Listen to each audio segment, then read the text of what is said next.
नमस्कार, जय हिंद। मैं आपका दीपक सर और आज मैं एक बड़ी अपडेट के साथ आपके साथ जुड़ा हूं और जुड़ने का एक बहुत बड़ा कारण भी है। और आप लोगों ने ये निश्चित रूप से कहीं ना कहीं से आपको जानकारी मिली होगी कि सीटेट की तरफ से एक बड़ा अपडेट आया हुआ है।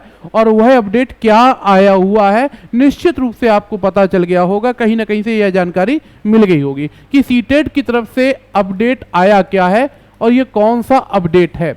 तो सबसे पहले बात ये समझ लीजिए कि सीटेट 2024 में जो जुलाई में आपका एग्जाम हुआ था, जुलाई 2024 एग्जाम हुआ था। एग्जाम होने के बाद रिजल्ट आ गया है और रिजल्ट होने के बाद ये जो नई अपडेट आई हुई है, वो नई अपडेट आपकी क्या आई हुई है कि सर्टिफिकेट जो आपके हैं वो आपके कहाँ मिल जाएंगे, तो आपके डिजी लॉकर पर अपलोड कर दिए गए हैं आपके सर्टिफिकेट। ठीक है, आपकी मार्कशीट सर्टिफिकेट कहाँ अपलोड कर दिए गए, डिजी लॉकर पर आपके अपलोड कर दिए गए हैं, अथवा आप डिजी लॉकर से वहां से डाउनलोड कर सकते हैं। अब इस बात से आप एक बात तो समझ गए होंगे कि एग्जाम टाइम पर हुआ, एग्जाम के बाद आंसर की टाइम पर आई, आंसर की के बाद रिजल्ट टाइम पर आया। तो निश्चित रूप से आप कह सकते हैं कि आने वाला जो आपका दिसंबर में जो आपका एग्जाम होने वाला है, दिसंबर में जो सीटेट का एग्जाम होने वाला है, वो भी निश्चित रूप से अपने टाइम पर होगा और उसका जो नोटिफिकेशन है वो भी टाइम से ही आएगा। अगर मैं बात करूं तो लगभग आपका 20 सितंबर से लेकर लगभग 5 अक्टूबर तक निश्चित रूप से आपको क्या देखने को मिल जाएगा, सीटेट दिसंबर का जो आपका एग्जाम होने वाला है दिसंबर में, उसका नोटिफिकेशन आपका कब देखने को मिल जाएगा, 20 सितंबर से 5 अक्टूबर तक देखने को मिल जाएगा।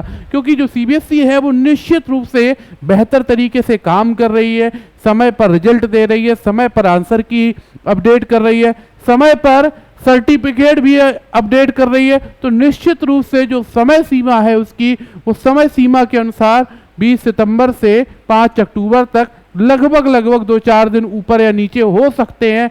ठीक है, लेकिन आपका नोटिफिकेशन यहां पर देखने को मिल जाएगा।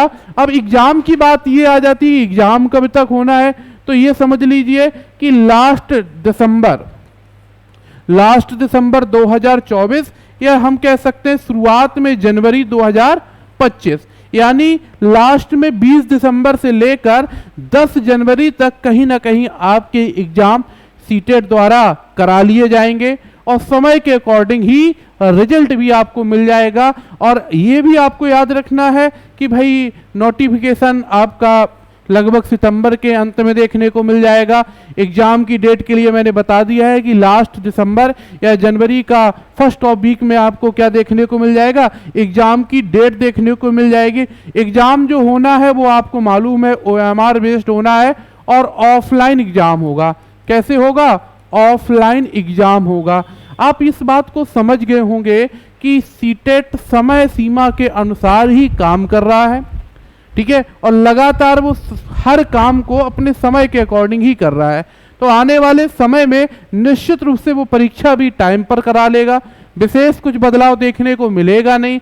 हाँ, पिछली बार आपने एग्जाम जब दिया होगा तो कुछ क्वेश्चन ऐसे थे जो थोड़े हट के पूछे गए थे, लेकिन सबसे बड़ा आपको बोला था कि 70 से 80% जो क्वेश्चन आपके हैं, और मैं तो कह सकता हूँ 90% जो क्वेश्चन आपके हैं वो सब आपके एनसीईआरटी से संबंधित थे।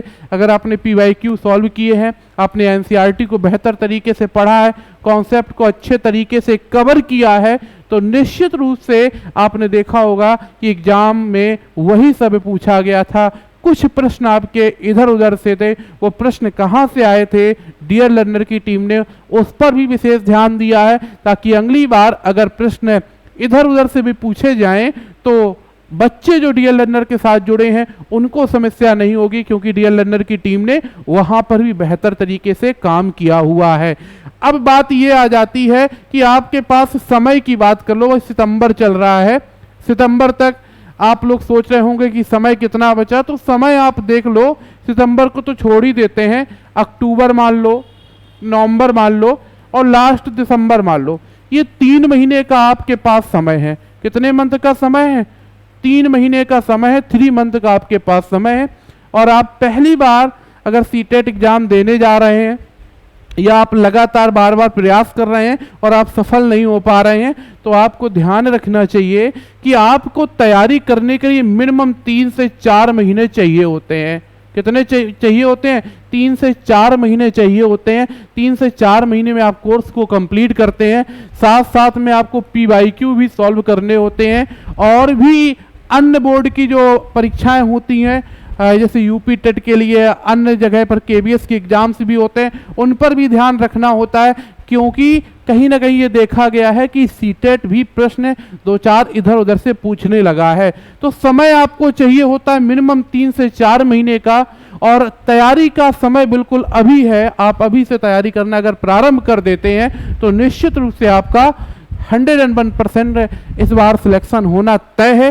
क्योंकि अगर आप सोच रहे हो कि लास्ट में अगर कोई आपसे बोल रहा है 1 महीने में तैयारी करा देंगे, 15 दिन में तैयारी करा देंगे, इस तरीके के लास्ट में आपको वीडियो देखने को मिलते हैं, और अगर कोई ये दावा करता है कि 1 महीने में तैयारी करा देगा, तो ये केवल और केवल कहीं ना कहीं व्यवसाय का एक तरीका बन जाएगा।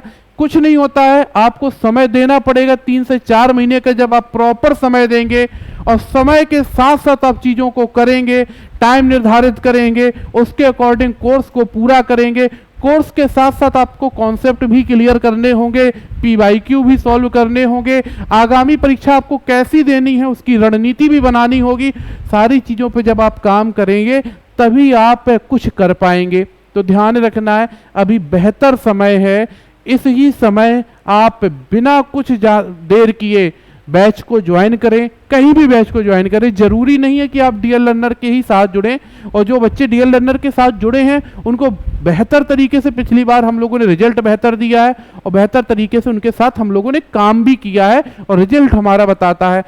ठीक है, फिर भी आप इस चीज़ का थोड़ा सा ध्यान रखेंगे कि आप जब समय के अकॉर्डिंग काम करेंगे तभी आपके साथ बेहतर तरीके से आप काम करेंगे, तभी आपके साथ DL लर्नर की टीम भी साथ में जुड़ी रहेगी और रिजल्ट भी बेहतर तरीके से आपको मिलेगा। तो ध्यान रखना है, अभी समय है, आप बिना किसी देर किए 3 से 4 महीने का समय अपने आप को दीजिए, कॉन्सेप्ट क्लियर कीजिए, NCERT पर ध्यान दीजिए, PYQ सॉल्व करिए, और अन्य जो एग्जाम्स हो रहे हैं टीचर से संबंधित उन पर ध्यान दीजिए, तब बेहतर रिजल्ट आपको मिलेगा।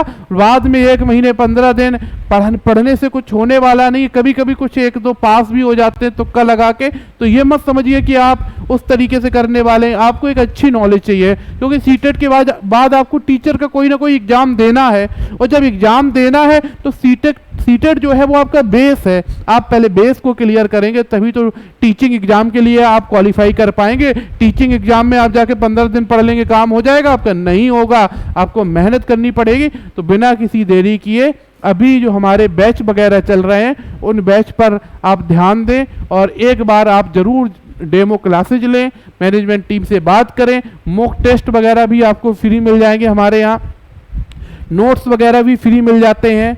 नोट्स के साथ साथ कोई भी अगर कोई समस्या होती है तो आप डायरेक्ट जुड़कर उस समस्या को भी सॉल्व कर सकते हैं। हमारी मैनेजमेंट टीम तो हमेशा ही आपके साथ रहती है। ठीक है, तो बिना किसी देरी किए अभी भी समय है, आप एक बार समय निकालकर जरा खुद के बारे में सोचिए कि आप लास्ट में 1 महीने के लिए तैयार बैठे कि मैं 1 महीने में तैयारी कर लूंगा। आपको मालूम है कि 8 लाख लोग फॉर्म भरते हैं और 1 लाख से अधिक लोग ही पास होते हैं। मतलब आप रिजल्ट का अगर प्रतिशत देखेंगे तो 16-17% रिजल्ट जाता है। कभी पिछली बार तो 8% ही लोग पास हुए थे, इस बार तो थोड़ा बढ़ गया है। आप समझो कि पेपर की जो कंडीशन है वो हल्की नहीं होने वाली, और भी बेहतर होने वाली है। अगर आप भी चाहते हो कि हम पास हो जाएं, आप समझो 8 लाख में 1 लाख हुई पास हो रहे हैं, 7 लाख फेल हो रहे हैं। खुद सोचने का प्रयास करो कि सीटेट इतना हल्का एग्जाम नहीं है, आपको समय देना पड़ेगा। आप समय जब 3 से 4 महीने देंगे तभी कॉन्सेप्ट क्लियर होंगे।